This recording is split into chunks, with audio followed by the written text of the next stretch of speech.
Thank you for joining the second episode of JayBuc Game Tech. I'm your host JayBuc, and I come bearing news. Today, Microsoft announced that the Xbox One would have support for the DirectX 12.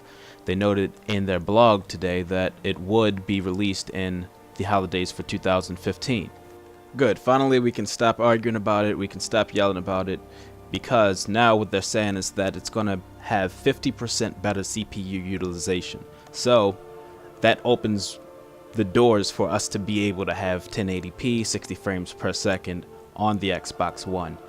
They haven't released much more details about it yet, but for those who have been around PC gaming for a while, we know that this is pretty huge. From what they're saying is that any cards that are in production right now, any computers that are being sold right now this time frame, those computers are going to be able to support DirectX 12. One of the questions that was asked was, are they going to have to go out and buy a new computer? No. They're saying 80% of the cards that people are using right now are going to be able to support DirectX 12, which is great. Another thing that was frustrating before is, you can go out and buy a computer with a great processor. You can have an i7 or like I'm running a 6-core processor right now in my computer, an AMD processor, and I knew that that wasn't going to matter too much which processor I selected because it's going to come down to the graphics cards. Well, this is changing this, and this is what they did by adapting what Mantle has done for a little while now with the AMD cards. What this is going to do is it's going to distribute the workload between the cores in the processor, whereas before you can have that 6-core processor or 8-core processor, but the workload is only going to be on one core.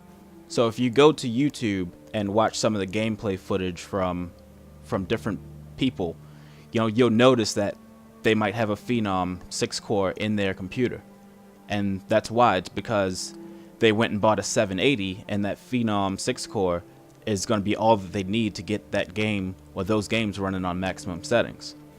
What's big about this is that this is only one part of DirectX. Direct3D is only one part of DirectX. A question that they had in their blog is, and I'll quote from their blog, which I'll also put in the description.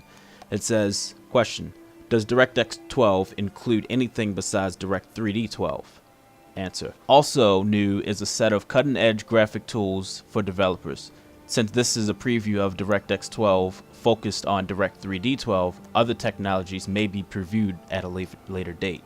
You'll notice that I didn't focus on the Xbox One too much. It's because this was more geared to PC gaming, and they said that these changes should translate to Xbox One games. So I really want to take the speculation out of it and see what happens holiday 2015 when they do implement this on Xbox One.